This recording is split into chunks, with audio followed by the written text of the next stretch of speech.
এখানে বলছে কি যে 4203 সংখ্যাটির দ্বিতীয় স্থানীয় মান নিচের কোনটি হবে? তো এখন এটা কি হচ্ছে দ্বিতীয় স্থানে, এখানে 2 কত ঘরে আছে এটা করতে হবে। আচ্ছা, আমরা জানি যে কোনো সংখ্যার স্থানীয় মানটা হচ্ছে কি যে সংখ্যাটির উপর নির্ভর করে, তাই না? তাহলে এখানে 2 সংখ্যাটার কথা বলছে, তাহলে 2 কততে আছে? একক, দশক, শতক। তাহলে শতকের ঘরে আছে 2। তো এভাবে আর 4 আছে কত? হাজারের ঘরে। তো এখন এটা খুব সহজভাবে সংখ্যাটাকে আমি বাংলা কি পাই? 4000। 4 আছে কত? হাজারের স্থানে। 2 আছে কত? শতকের স্থানে। 3 আর 0 আছে শূন্যের স্থানে। আর 3 হচ্ছে এই যে এটা এককের ঘর, এককের স্থানে আছে।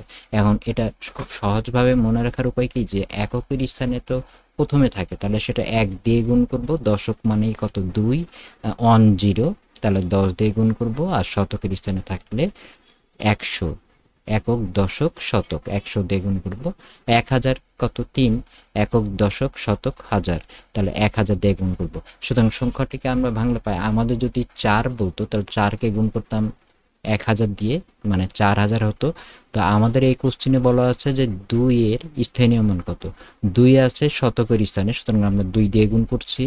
0 যদি থাকতো এখানে, তো এই 0 মান বের করতে বলা হতো। 0 আছে দশকের স্থানে, তো 0 দিলাম, গুণিত 10 দিলাম। এখন 0কে 10 দিয়ে গুণ করলে কত হয়? 0ই হয়। সুতরাং যদি দশকের মান বের করতে দিত তাহলে আমাদের উত্তর হতো 0। আর এখানে এককের স্থানে যদি মান বের করতে দিতে হলে কত? 3 গুণিত 1 সমান 1। তো এখানে 2 আছে শতকের স্থানে, সুতরাং 2কে 100 দিয়ে বা শতক দিয়ে গুণ করছে 200, এটা হচ্ছে উত্তর। তো মনে রাখার নিয়মটা তো এটা বলেই দিলাম যে এককের হচ্ছে যে 1, দশকের 10, শতকের 100, আর হাজারের হচ্ছে 1000। এই তো। সুতরাং এভাবে আমরা প্রত্যেকটা জিনিসের মান বের করতে পারি, সেটা একক, দিক, শতক, দশক, হাজার যেটাই হোক না কেন। এবার দ্বিতীয় প্রশ্নতে চলে যাই। দ্বিতীয় প্রশ্নটা এখানে হচ্ছে, এখানে বলা হচ্ছে কি যে 100 কোটিতে কত বিলিয়ন? তো আমরা এমনি জানি যে 1 বিলিয়ন সমান সমান 100 কোটি। আচ্ছা, যদি এমন থাকতো যে এটাকে অন্যভাবে একটু করা যায় যে 100 1 বিলিয়ন সমান 100 কোটি, তাহলে কি হবে? 1 কোটি সমান সমান কত? 100 দিয়ে ভাগ করতে হবে। তাহলে 100 কোটি সমান সমান কত? 100 ভাগ 100 ইকুয়াল টু 1 বিলিয়ন। যদি 500 কোটি হতো তাহলে কি দিতাম আমি? 100 দিয়ে ভাগ দিতাম, সমান সমান হতো কত? 5 বিলিয়ন। বিষয়টা খুবই সোজা, বুঝতে পারলেই হয়ে গেল। আচ্ছা, এবার দেখি আমরা 20 থেকে 40-এর মধ্যে মৌলিক সংখ্যা কয়টি আছে। এখন 4টি, 5টি, 6টি এভাবে উত্তর দেওয়া আছে। আগে জেনে নিই আমরা মৌলিক সংখ্যাটা কাকে বলে। তো আমরা মৌলিক সংখ্যা তো জানি যে 1 এবং ওই সংখ্যা ছাড়া অন্য কোনো সংখ্যা দ্বারা যেটা গুণ যায় না বা যার ভাজক নেই, গুণনীয়ক নেই, তাকেই আমরা মৌলিক সংখ্যা বলবো। তো এখানে কত? যেমন 20, 20-এর কি কোনো গুণনীয়ক আছে? বা 20কে 20, 1 আর 20 ছাড়া অন্য সংখ্যা দ্বারা ভাগ করা যায়? এখন আমরা নিচেরগুলো একটু মিলিয়ে দেখি।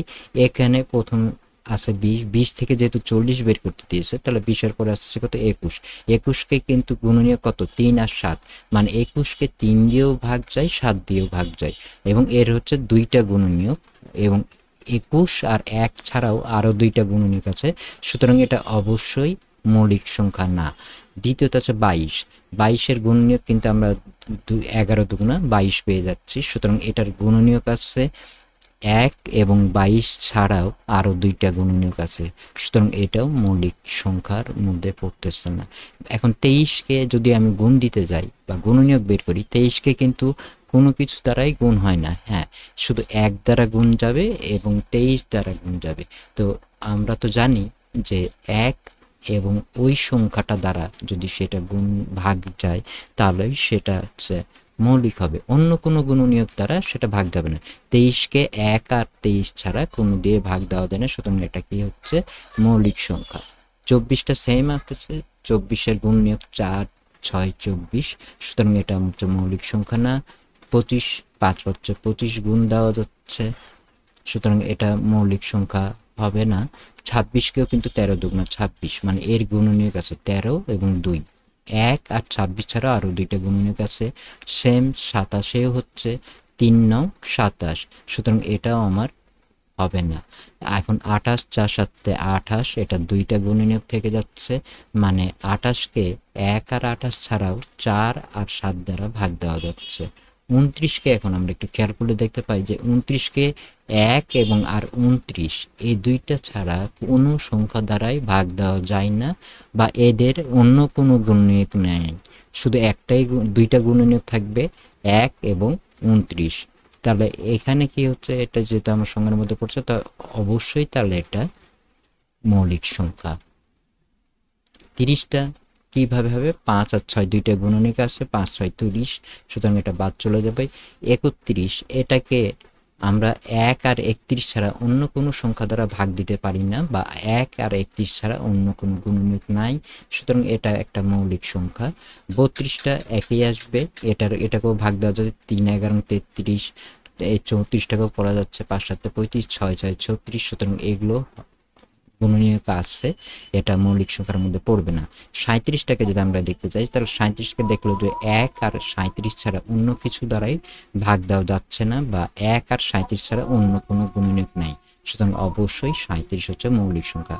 38কেও কিন্তু ভাগ দেওয়া যাচ্ছে, 3 13 39, 4 10 40, এগুলো প্রত্যেকটাকেই ভাগ দেওয়া যাচ্ছে, বা ওই সংখ্যা ছাড়া অন্য কোনো গুণনীয়ক আছে, সুতরাং এটা হবে না। তাহলে আমরা কয়টা উত্তর পেলাম, এখানে একটা, এখানে দুইটা, তিনটা, চারটা, তাহলে আমাদের উত্তর হবে এখানে 4টা, এখানে মৌলিক সংখ্যা হচ্ছে 4টা।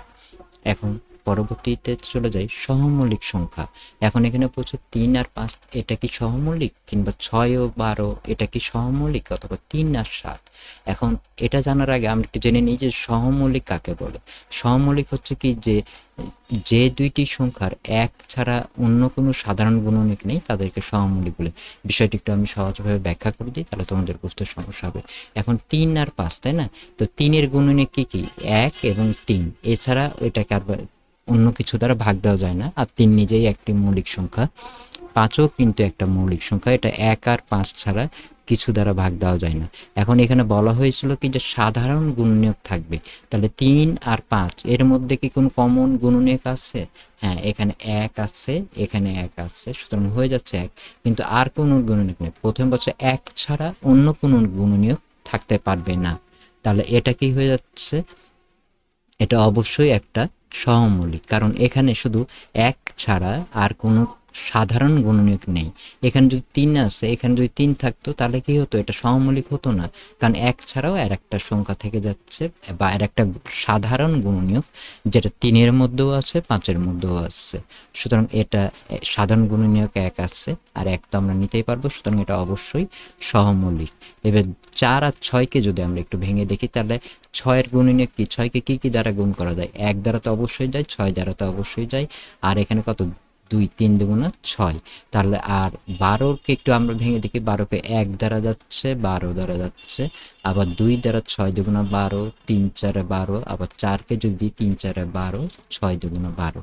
এখানে একটা বিষয় লক্ষণীয়, 1 তো কমন সাধারণ গুণনীয়ক, এটা 1 এর মধ্যেও আছে, এর মধ্যেও আছে, হ্যাঁ, কিন্তু এখানে বলা হয়েছিল যে শুধু 1 ছাড়া অন্য কোনো গুণনীয়ক থাকতে পারবে না, কিন্তু এইখানে কি হয়ে যাচ্ছে, 1 ছাড়াও কিন্তু সাধারণ গুণনীয়ক এই দুইটা এর মধ্যেও আছে, এর মধ্যেও আছে, তাহলে কি হচ্ছে যে 1 ছাড়াও মানে একটা সাধারণ গুণনীয়ক খেতে যাচ্ছে, কত, এটা 2। আবার এই 3ও কিন্তু একটা সাধারণ গুণনীয়ক, যা 3টা কার মধ্যে আছে, 6-এর মধ্যেও আছে, 12-এর মধ্যেও আছে, 6টা এর মধ্যেও আছে, এর মধ্যেও আছে, এখানে একটাই যথেষ্ট ছিল।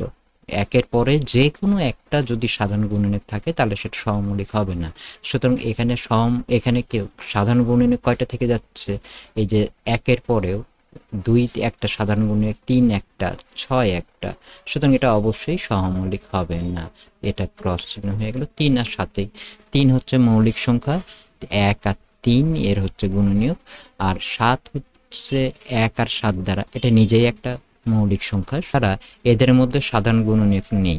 3 এর মধ্যে আছে কিন্তু 7-এর মধ্যে নেই, 7 এর মধ্যে আছে কিন্তু এখানে নেই, সুতরাং এটা অবশ্যই সহমৌলিক। সেম জিনিসটা আবার পরে আর একটা দেখতে যাই আমরা, যে 3 আর 5 এটা তো সহমৌলিক পেয়ে গেলাম, 6 আর 12 তো হচ্ছে না, 3 আর 7, সুতরাং এখানে সঠিক উত্তর হবে 3 ও 5 এবং 3 ও 7। তো আজকে এই পর্যন্তই, আর পরে এগুলো আমি ধাপে ধাপে আরো সহজভাবে করিয়ে দেওয়ার চেষ্টা করব।